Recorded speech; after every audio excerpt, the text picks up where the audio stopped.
22 વર્ષ 25 વર્ષ દીકરીને વાલ અને કોડમાં ઉછેરવાની અને વળી પાછું 2-5 કલાકની વિધિ કરી અને દીકરીને કોઈકને ઘરે મોકલી દેવાની સાહેબ.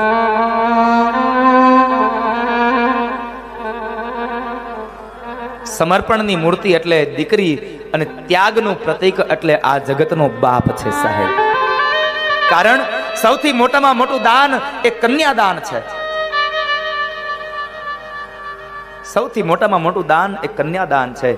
તમે કદાચ કોઈ જગ્યાએ મંદિર બંધાતું હશે તો ત્યાં તમે કદાચ 5 રૂપિયા 25 રૂપિયા લાખ રૂપિયા લખાવી અને તમારા નામની તકતી લગાવી શકશો, પણ 25 વર્ષની દીકરીનું દાન કરી અને એક પણ બાપ હજી એવો નથી કે કોઈની સામે તકતી લગાવતો હોય કે મેં દીકરીનું દાન દીધું, મેં દીકરીનું દાન દીધું.